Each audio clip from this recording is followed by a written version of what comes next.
and it is in Quarantine Dairies tradition Pajama Party Saturday, and it's a very special pajama party today because we've been doing a special crossover edition with the crew at Breakfast Bourbon, which is Outlaw Yarn. We have both Ethan and Deb. I have just spent the last hour across with them at Breakfast Bourbon.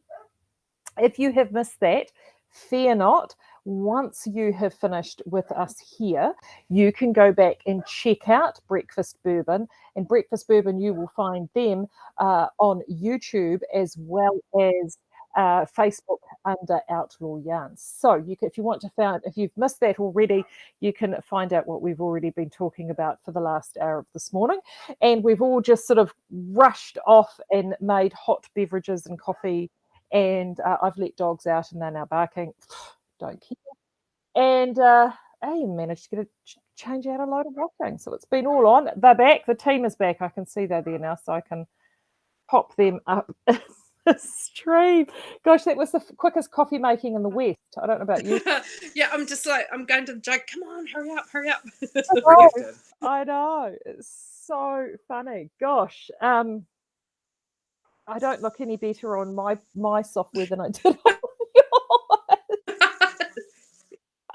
Anyone just joining us? Did you explain this is a pajama party? It is a pajama party. Yeah, it is. And I wear this all the time. I know, and I have to admit, I shoot out to go and make coffee to find husband and number one son both watching Star Wars, and number one son still in his PJs too. So it's definitely a pajama party around here. So good morning to everybody. Welcome back. I can see a whole heap from the previous thread are all pouring in now, so it's so good to see you.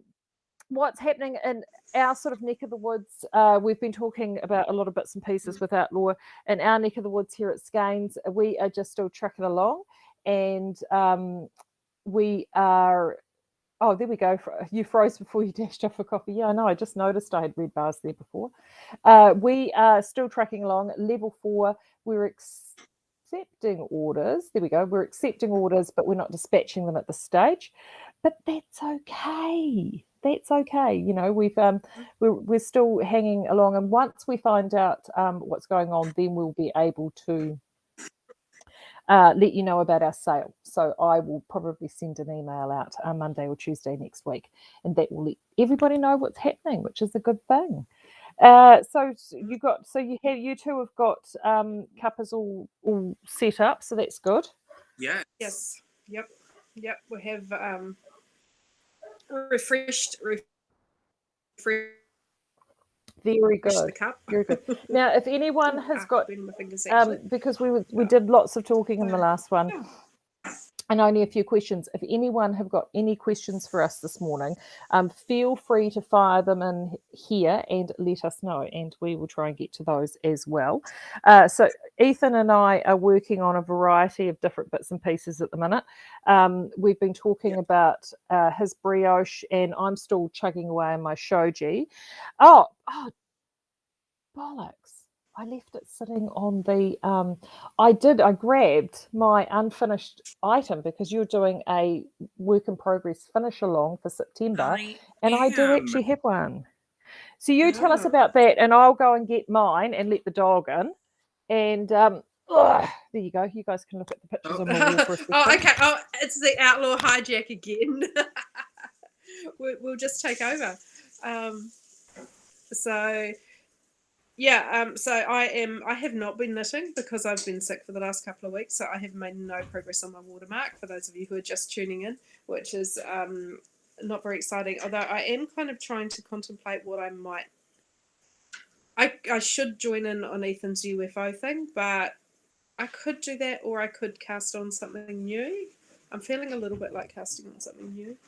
I am too. But the problem is I'm not sure what yarn I actually have here, because... not during the last lockdown. After the last lockdown, I actually moved most of my personal stash up to HQ because my personal stash is relatively large. We don't have a lot of storage in our house. So I actually moved a lot of my personal stash there, which is not very helpful when you go into a second lockdown, because suddenly it was like, I could go and rat through it. So I actually have good news on that front. I might have left the building with a bag of 2 different colors of Sock Bandit Ooh. for you, just in case. Just in case. So I do have a bag of Rogue and a bag of Escapade that I definitely just like absconded from HQ with. Yeah. You know. So Ethan has heaps. Janet, my stash at home at the moment is very, very small. The main stash is still in North America. So, but before I cast on anything new, I had approximately 1,001. It was like an Arabian Nights situation, but instead of that, it was unfinished objects. Mm-hmm. And I believe it was Claire Cathro who came up with the great idea, UFO, the finished objects are out there. Yeah. So it's a little bit of an X-Files themed, because you never know what you're going to find in that unfinished object pile of your stash. So what I am doing, everybody, is I'm running a very casual finish along. It's not really a knit along. I'm calling it a knit along, but it's a finish along. So whatever you have on the needles at the moment, our goal is to get them done by the end of September so that your needles are clear for Outlaw October, the annual celebration of all things outlaw yarn. It does not matter what you have on your needles. I don't care where the yarn's from. I don't care what it is. All you have to do is finish your project between now and September 30th and tag me in a photo of it on Instagram. And my Instagram handle is EBE Forever, Echo Bravo Echo, and then the word forever. So to enter, you have to be following me and following Outlaw Yarn, which is technically both of us, but I'm pointing at Deb for dramatic reasons. Yeah. You have to be following us on Instagram, and you have to use the tag UFO Finished 2021. I'm following that tag right now. And if you tag me in the post EBE Forever, it's also much easier for me to find it. I'm going to be keeping a running list at the end of September 30th. I will search everybody who's used this hashtag and everybody who's tagged me in their post, and I will go back, and you'll be entered in to win one of my patterns and the yarn to knit. Yes, I have several accessory patterns. My jersey pattern is not ready for the world yet, but it might be by the time this all rolls around, so we will see. Yeah, it depends how long we're in lockdown for. That's just occurred to me. I have been procrastinating on potentially frogging my Agnes and re-knitting it. Oh, and that's the other thing. Did you end up finishing your Agnes or not? No, my Agnes, it's sitting beside me here. My Agnes is nearly, like, I literally am this far from the top. I was just doing like the shoulders of the front. Yeah. And then it occurred to me, because my row gauge has been wonky, that it probably is not going to fit. The neckline's probably not going to fit correctly. Yeah. So it kind of got put in the naughty pile. And I haven't, to be honest, I haven't actually properly looked at it to see if it does need frogging. There's 3 possible options. It either is going to be fine. I need to rip back the collar and re-knit that, or I need to frog the whole thing and re-knit it. So, but I'm not sure what option I'm going with yet, because I honestly haven't. It kind of just ended up on the naughty pile and hasn't been looked at since. So I could pull that out if I get enough brain power. I'm trying to find something I have brain power for at the moment, since my brain is still offline. Yeah. No, so it appears like there are several questions about what I mean by some of these things. So by finished, I mean off the needles. You have to bound off the final stitch. I don't care if you've blocked it. That's your problem. Don't blame me for your blocking problems. Don't hold me accountable for that. I can't help you. So no, you have to bound off the final stitch and have it off the needles, physically off the needles. You don't have to have the ends woven in. We're not crazy. We want your needles clear. So we are aiming to get that done. If you have multiple projects sitting in a cupboard that need to be frogged, yeah, by all means, pull those suckers out and frog them. It doesn't matter how long ago you started, just get them done. And frogging is finishing. So get them off the needles, clear that yarn. And remember, if you've had something sitting there for forever and you're like, oh my goodness, I've put all this work and effort into it, don't fall into a sunk cost myth. You're not going to knit it. You're not going to finish it. Frog it. wrap that yarn up in a nice bag and donate it to someone because you clearly don't want it. And that's okay. Set it free to find a new home. There you go. There we go. Right. So I think that's everything. I've got this question here from Maureen, and she's bought Morning Ritual, and I think you guys mentioned this the other week, which is the new one from Angela Mari. And I am going to pull it up to show people. And her question is would she could do it in South Under Sport and a 3-ply or a sport mohair? Now, I've got some thoughts on this. So I'm going to pull it up. I'm just laughing at Ethan's face. Yeah, I know, because I already know Ethan's thoughts on this, I'm sure, without even speaking to Ethan before ahead of time on this. So, however, in the attempt at being helpful, Ethan, I do actually have some thoughts on. I do have positive thoughts on this. Hold on, let me just move this down there. There we go. So, the pattern calls for an 8. So she's saying here an 8-ply yarn. However, if you actually note the yarn that she's used is I say fleet. What do you call it? Fletter, which by Woolfolk. Now, if you want to know what that yarn is actually like, it is almost identical to our Arthi that we used to have in Mahana. So if you have got a couple of bags worth of Arthi floating around in your stash at home and you don't quite know what to do with it, this is the pattern for you. So we've solved that problem. Problem number 1. I'm sorry, I need to look this pattern up before we go any further so I can actually see so the detail. I'm just gonna, there we go. So I've just gone and thrown an image up on the screen there for you. Yeah. Oh gosh, God, to the wrong street. So it is a sort of a cable pattern. The thing is because it uses a wrap spun yarn, and by a wrap spun yarn, I might even have a wrap spun yarn sitting in this little basket over here, which is full of dog hair. Do I do it? Yes, I do. Right.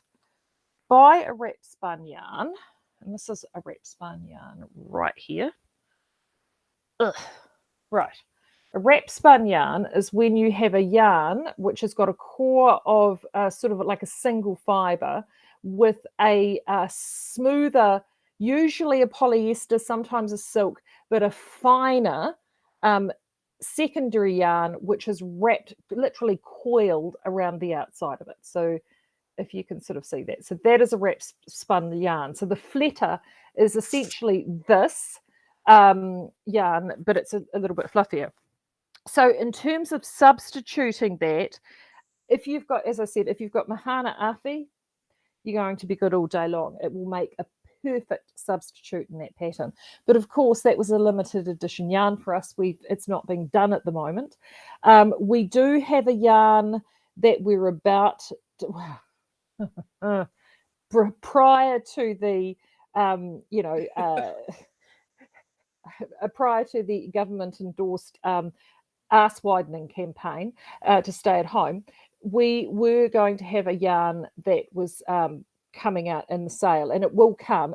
I know that it's all been completed, it's been balled, and we've got some of it at Skeins, and the rest of it's literally sitting in dispatch to come out.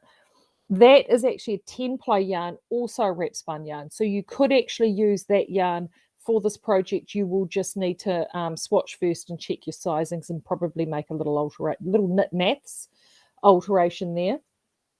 My other thought, and this is what I want to talk to you about, Mr.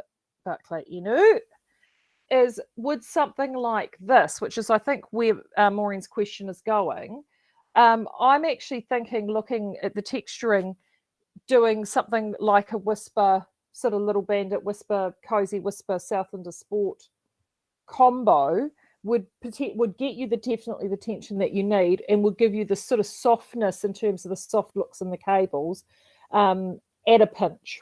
Thoughts? So this garment is knit on a 4.5 millimeter needle with a required gauge of 17.5 stitches. Now, as per my usual, I have some warnings when it comes to Andrea and her unique interpretation of gauge.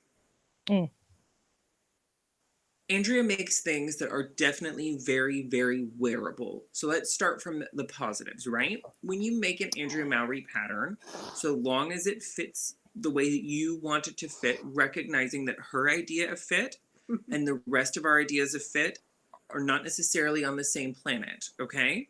Because she likes a sack, our Andrea. She does not do fitted, particularly with a high degree of efficacy. It's the nicest way I have of putting that. And she does like a weird yarn. Yes. She actually, scratch that. She loves a weird yarn. She's like, let me find the most obscure, impossible to work with, impossible to find thing on the planet, and I'm going to make the biggest jersey in it, which is how we end up with cardigans that cost upwards of $700 to knit.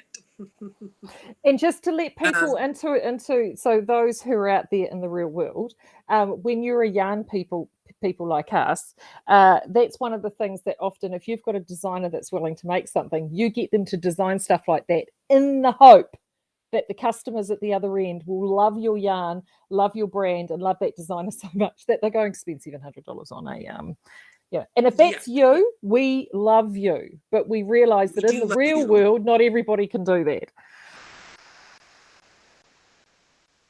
Yeah. And mm-hmm. Oh God, frozen up again. Oh no. Oh, there you go. You're back. Right, you're back. You're back. Sorry. Wow. That was a good freezer. The Outlaw takeover again. Anywho. Anyway, so here's the thing. I just knit a pattern by Andrea Mowry. So let's be clear. I do like a lot of her patterns. I just knit a rose cardigan and I love it. And I promise once we have hedgehog fibers back in stock, a rose really comfy. I practically haven't taken it off, okay?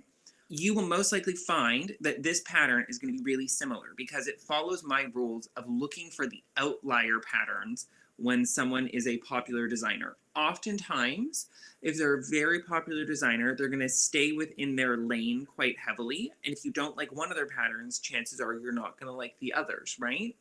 But outlier patterns on the edges are always great. Now, the team at Woolfolk are lovely, lovely people. And I spend a lot of my time mocking their yarn. Sometimes to their faces, because I am a well-known monster. Fleta is a really interesting yarn. And I don't always mean the word interesting as a compliment. For me, in my value of knitting, if I had Elfie in my stash, I would absolutely go ahead and cast this on. I think that what people are going to find based upon this gauge is that getting anywhere near to 17.5 stitches on a 4.5 millimeter needle is going to be very difficult. Now, one of the things about a yarn that I would say is kind of a hybrid between a wrap spun and a boucle is that it's going to be able to be blocked quite aggressively without losing cohesion because there is a fair amount of loose fiber there to grab onto itself.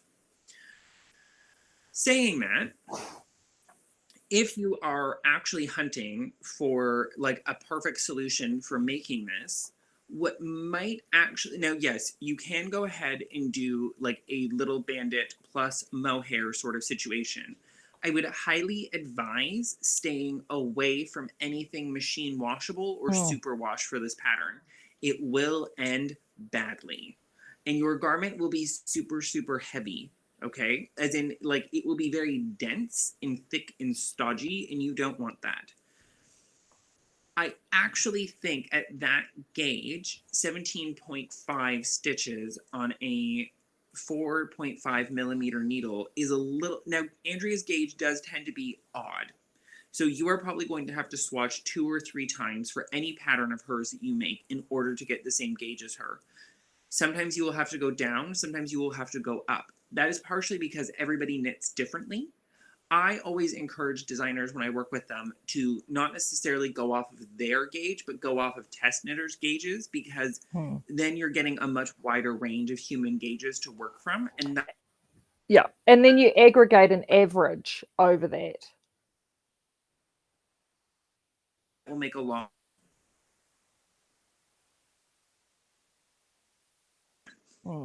For my money, if I was going to make this, I would actually do kind of a dark horse suggestion that we haven't brought up.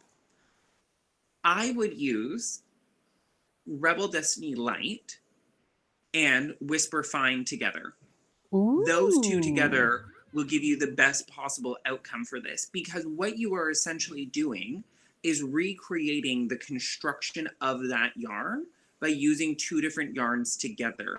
Now, what I mean by that is the Whisper Fine is a wrap spun yarn that has a silk and wool core, right? Am I remembering correctly? Yeah, it has a silk silk and wool core with mohair going in like this out of it. Yeah. Would you like to be the mohair? Can you? No, I wouldn't. I wouldn't like to. Yeah, actually, it's not silk. It's ours is a polyamide. I tried. I tried.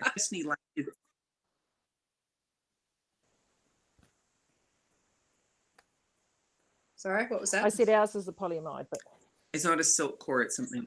Oh, polyamide. Actually, I hate to say this, polyamide would do a better job than silk in this case, because you don't. This is the big thing. You don't want drape. No. Drape is the enemy in this case. So with the yarns in question here, if you were to take Whisper Fine and combine it with Rebel Destiny Light, what would end up happening is it would actually function a lot like Fleta when you're knitting it, because the core of the Whisper Fine will pull up and cause the two-fold or two-ply construction of the Rebel Destiny Light to create a similar stitch, final stitch, to what the Fleta would be doing. So my final recommendation on this is, if you want to knit this pattern, promise me that you're going to swatch more than once, because it's going to get real weird up in there. All right? And it's nothing to do with you, and it's nothing to do with Andrea. It's that when you're dealing with yarns that have an unusual construction, everybody's gauge is going to be significantly different on them than your normal knitting gauge. And so it's going to take a little bit more work just to make sure everything is kind of copacetic. All right? And I would highly recommend going with Rebel Destiny Light. I happen to have a sample I prepared earlier. And the Whisper Fine, which Marie will hopefully have a ball of to hold up when she's back on thing. There we go. These two together will give you your best possible result, because it will give you as many of the characteristics of Fleta and Elfie as possible without introducing any artificial drape. And we do not want to add drape to this. No. We want to make sure that we are using things that are sticky, sticky, sticky all day long. Very good. Now, speaking of sticky, sticky, sticky all day long, how's that for a segue? Yep. Here's from Robin, wants to know, she's wanting to make Stellation with Smuggler's Den into a cardigan, which is the new Noragon.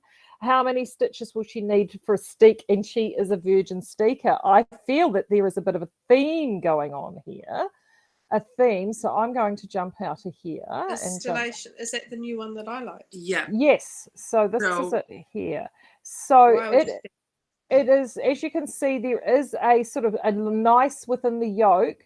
There is a nice central portion through there, which means that theoretically there is a steekable element without seeing the entire pattern and knowing what's going on with the neckline at the top. I generally work on at least a 6 and 6. What do you work on? Either side, Ethan? So I am a firm don't steek a cable okay. person, especially if you're new to steeking. When we're talking about steeking something that's cabled, you have to create additional structural panels that terminate the cable so that you're not moving those cabled stitches within 3 stitches of a steek. So well, I don't think there is, because it does definitely look like that there is a clear space between that panel. So I think she is going to be able to buy some real estate in there. What do you think? I think that there is, but I'm a big believer. So I like an odd number of stitches in a steek. So if I'm inserting a steek panel, I normally go 7 or 9. Okay. Just depends on how confident you are. Remembering that the size of your steek panel doesn't actually matter, because you can trim it back farther later. Yeah. I just like it for the ease of doing it. Now, normally when I'm recommending whether or not to steek something, the main things that I try to take into account are whether or not the steeked proportion is going to influence the final things. So with this particular pattern, looking at it, I'm going to assume, knowing how Nora writes things, sorry, I'm looking at it on my phone while we're talking about this, everyone. I'm not like ignoring anyone. When we're talking, which is rare for me, when we're talking about this, so the big things to remember are there are short rows at the top of this. Yeah. So that's going to get messy. Or short rows somewhere in. Or steek panel for the Yeah. short row placement, number one. Number two, You're going to have to work your short rows under the yoke. But also, too, number two as well is you're going to have to work your charted pattern in reverse because it's a hell of a lot easier to work these things in the round, but then actually converting particularly short rows and stuff when you're working backwards and forwards, and some short rows look better in the round and other short rows look better worked flat. Yep, exactly. The other thing with this is because the cable panel sits with a full repeat of the cable panel right at the center neck on this pattern, what you're going to want to do if you're going to steek this is you actually have to break a repeat of the cable panel apart. And you need to put minimally 3 stitches in stockinette on either side of your steek because cables pull horizontally. Now, normally when we talk about knitting, I'm always saying it doesn't matter when you're steeking because knitting unravels top to bottom, not horizontally. Except when you're introducing stress on the yarn from it being pulled horizontally by a cable, which does pull horizontally. So you need to make sure that there is room for those stitches to pull and get stopped. It's like if you're driving a car and you're driving at 60 kilometers an hour, it takes a heck of a lot longer than if you're driving at 5 kilometers an hour. Color work is 5 kilometers an hour sideways. Cabling is 60 kilometers an hour sideways. So when you add a steek panel to something like this, you're going to add 3 stockinette stitches on either side of where your cable is, okay? And you're going to break a central cable apart. So you have to insert a 6-stitch stockinette panel in the middle there, in the middle of your cable chart for just that one cable. And then you need to add further stitches for your actual steek that you're going to cut away and trim back. And then because this has I-cord finishing, the nice part is you can actually consume those extra stitches into the I-cord by picking up and doing an applied I-cord. And if you're feeling really, really clever, you can do this in one unbroken piece of I-cord, starting at one neck, working around the back of neck to pick up all those stitches, going down one front, across the bottom, and back up the other edge. And if you still want buttonholes, fun fact, you can make I-cord button loops as you go by knitting extra I-cord and then decreasing it back on as you go up, and then make corresponding buttons on the other side. The simple answer is, it's a very complicated process. It's incredibly doable. And Deb and I have talked about this pattern at length recently because we were going through all of the yarns between you guys and us that we have that would actually work to make this really well. And so this is going to be something where you're going to want to trot out either bandit or vintage. Yeah, definitely. So vintage there's Ethan's very brief answer about Oh, I know. It's a great pattern, though. I just, you could go a steeked cardigan pattern. Yeah. and that's that's the difficulty. It is when it comes to stuff like this. It's what I call I call it the Alanis Morissette principle. 10,000 spoons and all you want is a knife. You see something, but it's not exactly how it is that you want it. And sometimes it is just easier to actually think, I'm going to shelve this, but have a look at some of Nora's other cardigans. I mean, the woman has got about 3,000 patterns on Ravelry, for goodness sake. There'll be something in there that you'll like. Alison was asking what color of Whisper Fine. This is Aria, which actually, funnily enough, now that I'm at home in all this natural light and not in artificial light at work, actually looks like the color it's meant to be, which is a very bright turquoise blue. So that tells me something, doesn't it? Very good, very good. Now, I did pull out, that's why I went over it before and left you guys hanging. I did go and pull out of your UFO thing. And if anyone remembers from last time, and I'm going to have to shake this out because it was covered.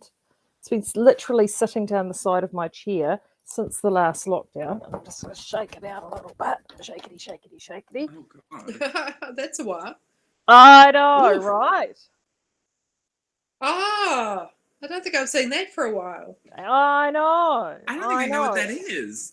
You don't know what Is this that a is. So poncho? That's a poncho. that's the poncho. So this is the poncho that, the design that I did when we first did Albertine. And I have now, I've knitted a couple of these in different weights. And it was going to be sort of my every yarn, every weight poncho, in the sense that my plan was to design it and write the pattern thus, that this is the template for the poncho.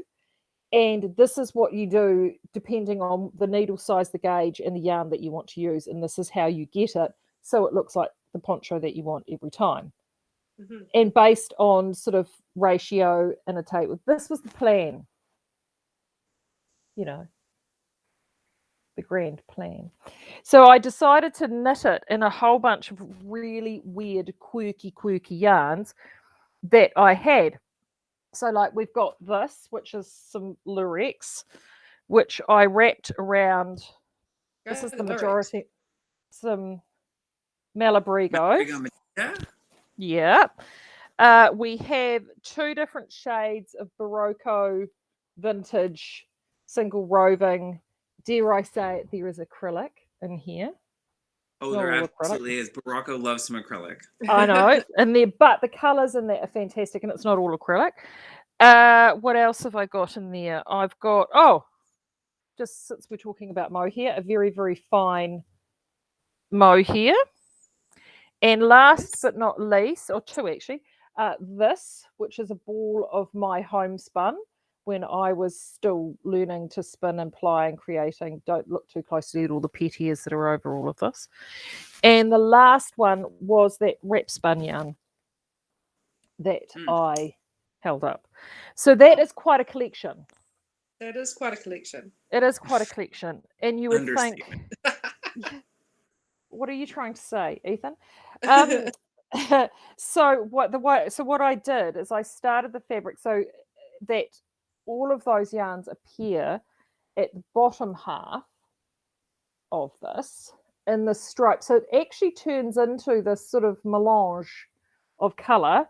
And then I'm actually in the plain portion with the Malabrigo, which I will do past the halfway point and then repeat this at the other side. So when I go to join it together, you will literally have a long vertical panel down one side that's quite wide of this melange of colour and then plain on the other side.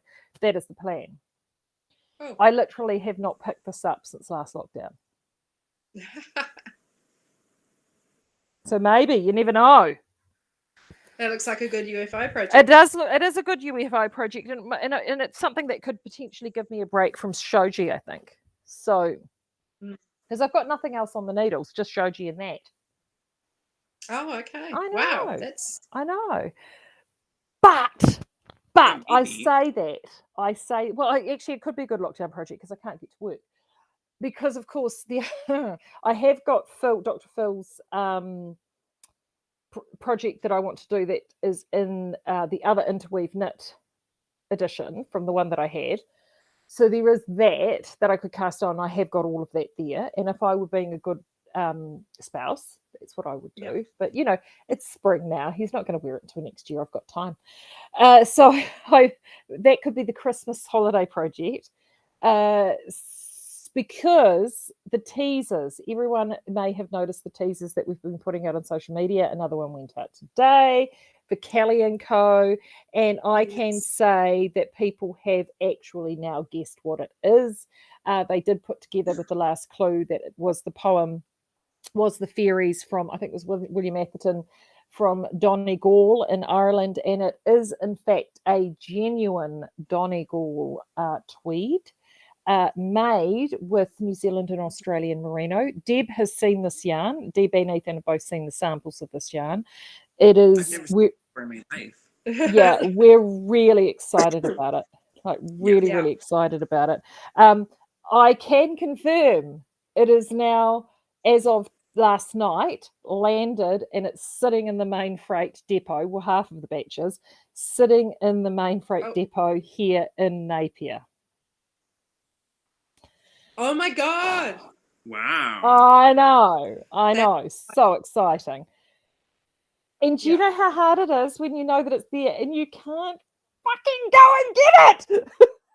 It's like, ah. However, I think we're going to be in that situation with our hedgehog fiber when it arrives. yeah, I know, it's so frustrating. So, but the good news is Chris at Donegal, bless his heart, does actually have photographs of all the Oh, shades that we are getting. So hopefully what we're going to be able to do is get all of those loaded up. If we can't, so everything's up in the air with the can sale. We don't see the point of holding the sale if we're not in level 3, because I mean we could take your orders, but then we can't get them out to you for sale Yeah. yarns. So we'd Yeah. much rather shift the sale down. But we figured taking pre-orders for Kelly and Co is, because we've only got a finite amount of stock of that. So we're just waiting to see what happens. We'll know definitely we'll get a little bit of more of an idea on Tuesday, and then that way we can start doing that. So Carla's asking, what about hunting for patterns? Yeah, really good idea.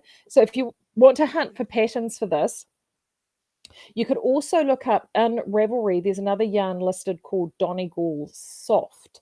And I think it's called Donegal Soft 2-ply, which is actually the yarn that they do ex their mill themselves. There are a number of patterns available from particularly designers such as Carol Feller, who's an Irish designer, has done a lot of designs in this yarn. And the yarn is 190 meters to 100 grams. It is a classic Donegal Aran weight. I've done a test swatch with it at here, and it's at the shop.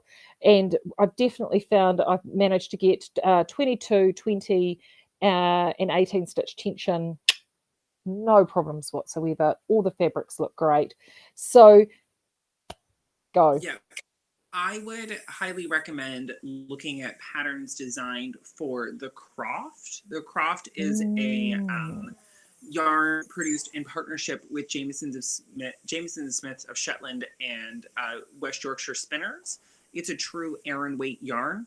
It would be a great one. There are tons of great patterns Yeah, for is. that.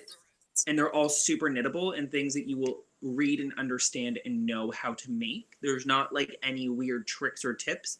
It's going to be a little bit more patterns that look like they were written for now, but patterns that could have been knit by your mom. So you're not going to have any problems making them and making them up. Range of patterns for them. The other yarn that substitutes really well for this is Aranmore, which is a discontinued yarn from the Fiber Company, but they have over the years produced a lot of great patterns. Now, please hear my words. There is Aranmore and Aranmore Light. Aranmore Light is a very, very light DK weight, verging on sport. Do not try to knit those patterns. You want just Aranmore, and it is discount, but there are a great number of patterns out there for it. As we said last time that we did this as a group, I'm a big fan of Inishmeen, which is impossible to spell and great to knit. Yeah, I mean, I can definitely dream that up, and I guess a little bit maybe like should we tell them a little bit about our plan for the hedgehog? Should we let them know? Which plan? What plan? Well, we've I don't know been what so plan we we have have. photos of all the colors of Oh, hedgehog they that do. we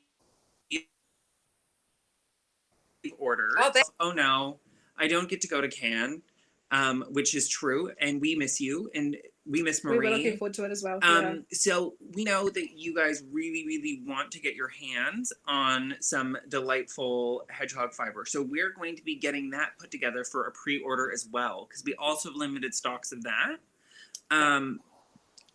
So don't worry, we will get that together and hopefully have that up, and we'll send out a newsletter about it and do our whole 9 yards and shebang about all of that. Okay, so Yeah. just remember, there's still lots of fun, exciting yarn to get your hands on. But please don't wait when it comes to stuff like the Hedgehog and like this Donegal tweed, the Kelly & Co., because it's going to come, it's going to go. Yeah, definitely. She'll go real fast.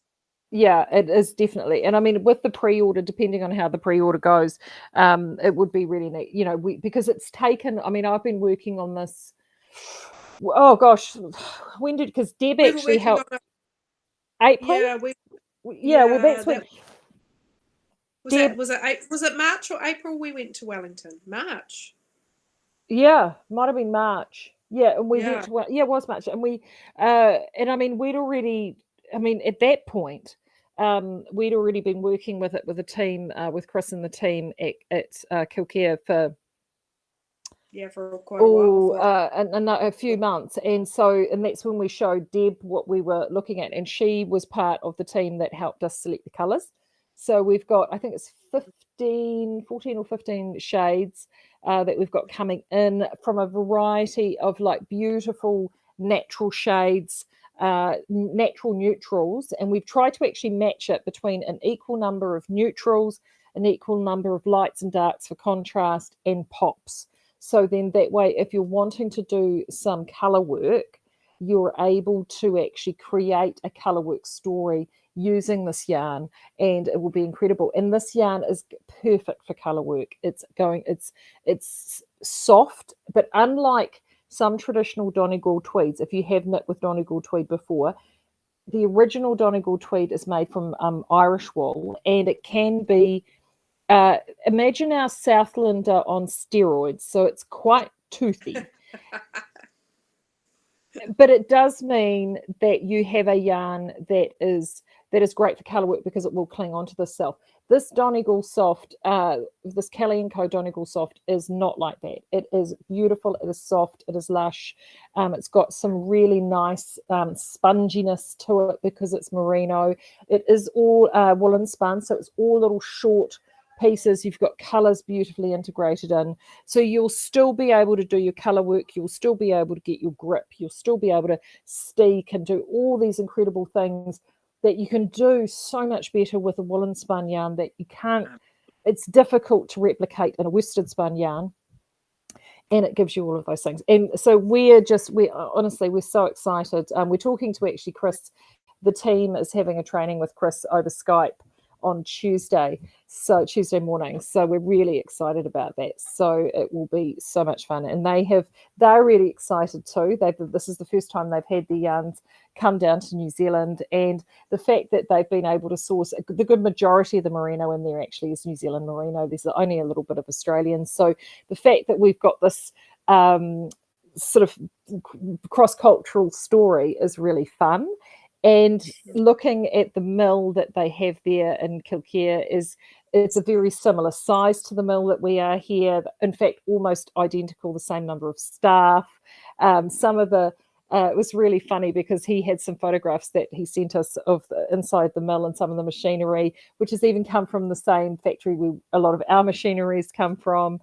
There's a lot of yours Irish too. It's Irish, yeah. A lot of our machinery is from Belfast. So there's just so many parallels that we have, and we've had a wonderful time getting to know Chris and his team across there, and seeing that even though we're half a world away from each other, the similarities that you share in what you do and the passion that you have, and yeah, it's I think it's going to be a wonderful yarny marriage, and we can't wait. We're really excited. Yeah, I'm pretty excited to see the final color range. I haven't seen the final range yet. I helped narrow down the choices, but I haven't actually seen the final range.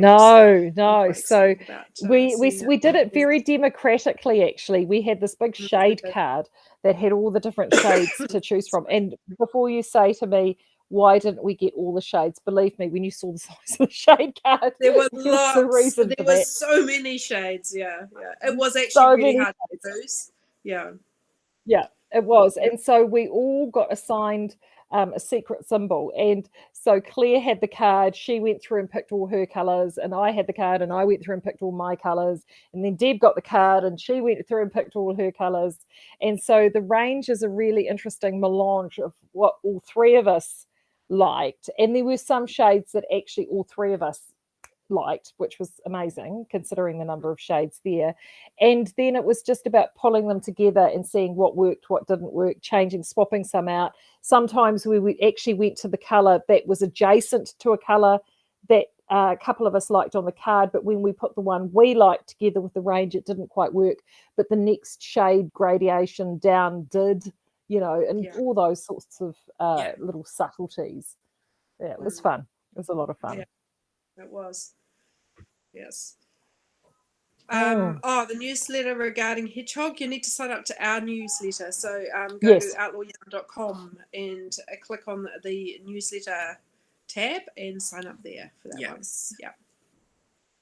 Yeah, and I'm hoping that once things will be a little bit clearer next week, because what I'll also do as well is next week we'll have sort of Monday, Tuesday, we'll have a little bit clearer idea of what's happening with the sale, and if we're moving it and what we're doing. I'm definitely going to get a newsletter out to everybody, and in there as well I'll probably put a newsletter from us, but then there'll probably be a separate Knit August Nights newsletter too, which will go out along to both the CAN people plus our Skeins people of who all our traders were at CAN and actually how you can find them.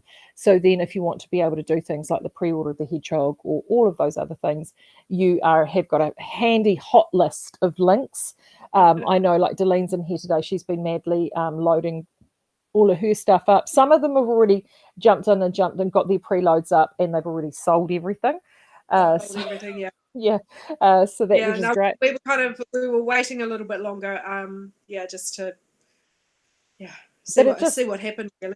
Exactly. So it just gives everyone a chance because all this, I mean, so many of the traders have worked on, like you guys got the hedgehog in, have worked on getting yarn and pulling things together for CAN. So it just means that you're actually able to still get access to that, and the access will be to everybody, not just those that were attending CAN. So that's a good thing. So we will have that as well. Right, you two, I think we've done really well. We have talked for nearly 2 entire hours. Yeah, I agree. Whew. My God. I know.